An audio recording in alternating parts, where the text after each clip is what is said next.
We know that the measures of central tendency give the representative value of a data set. We are familiar with the three measures of central tendency, namely mean, median, and mode. Recall that the mean is denoted by x bar and is calculated by adding all values of the observations and dividing it by the total number of observations. The median is the value of the middlemost observation, and the mode is the most frequently occurring observation. Each of these measures of central tendency quantifies the middle of the distribution.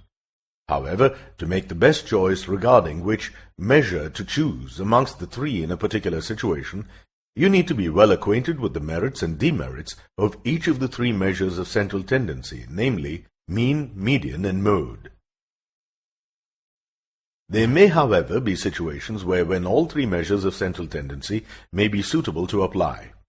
In such cases, we need to decide which measure to use by considering the relationship among them.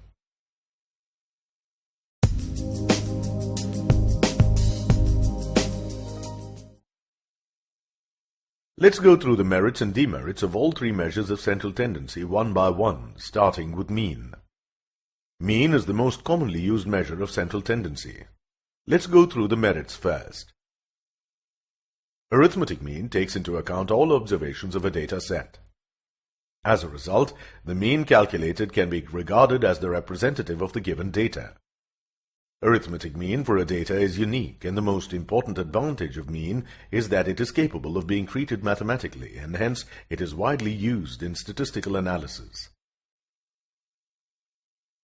But the representative value mean also has its own demerits. Let's look at them as well. The first drawback of mean is that it cannot be determined unless all observations of a data set are given. Secondly, it is affected by extreme values in the data, and hence it is not the true representative of the data set containing extreme values. In addition, arithmetic mean cannot be computed when class intervals have open ends. It also cannot be determined by inspection.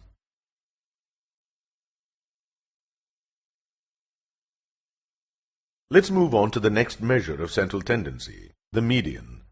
Recall that the median of the data divides it into two equal parts, one part comprising all values greater than the median value, and the other part comprising all values smaller than the median value. So the first and foremost merit of the median is that it is very simple to calculate. In fact, just a glance at the data is enough to locate the median value. Unlike arithmetic mean, median is not strongly affected by extreme values in the data set.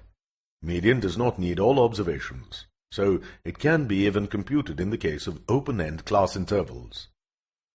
Besides algebraic approach, the median value can be estimated through graphical representation of data. The median of a group data can be obtained graphically as the x-coordinate of the point of intersection of two ogives for the data. Median is quite a commonly used measure in qualitative data. Now, let's move on to the demerits of median.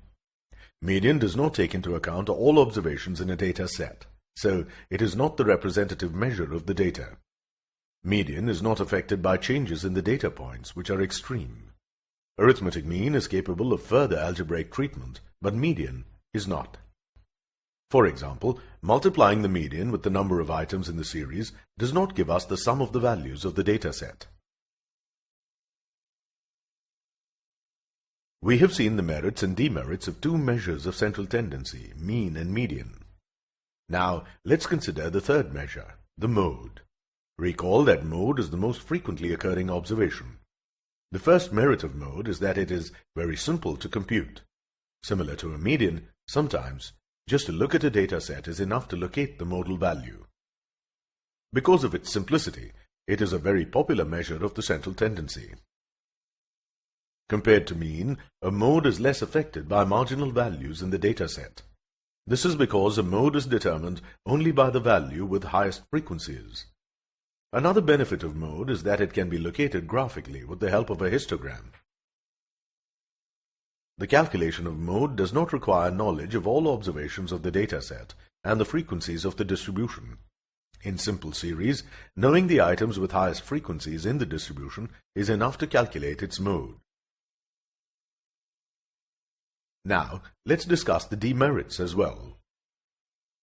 Mode may or may not be defined uniquely in every case. Unlike mean, mode is not capable of further algebraic treatment. As its calculation does not involve all items of the series, one can question the representative character of the modal value.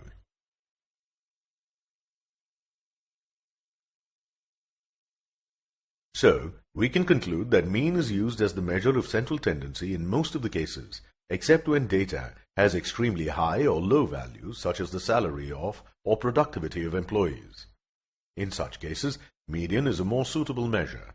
However, the median is not as strongly influenced by extremely high or low values, and in such cases is a better measure. Mode is used in situations that require establishing the most popular item. For example, the most popular brand of mobile telephones used in a city.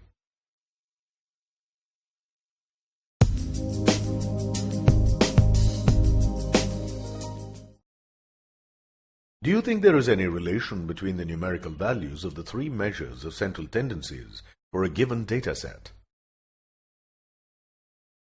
Well, the values of the three measures of central tendency, that is, the mean, median, and mode, may have one of the following relations among them. They are all equal, or the mean is greater than the median, and the median is further greater than the mode, or the mode is greater than the median, which is further greater than the mean. So, now you know how mean, mode, and median are related, right? We know that a distribution in which the values of the mean, median, and mode coincide is known as a symmetrical distribution. On the other hand, when values of the mean, median, and mode do not coincide, the distribution is asymmetrical. Such a distribution is also known as a skewed distribution. The data distribution is negatively skewed when the mode is greater than the mean, and in cases where the mode is less than the mean, it is called a positively skewed distribution. In a distribution that is only moderately skewed, the distance between the mean and the median is observed to be 1/3 of the distance between the mean and the mode. This fact gives the empirical relationship between the three measures of central tendency. This relationship can be represented as the equation 3 median equals mode plus 2 mean. This relation is based on observation rather than theory, but it definitely gives a good approximation of the measure of central tendency. Let's use this relation in solving some problems.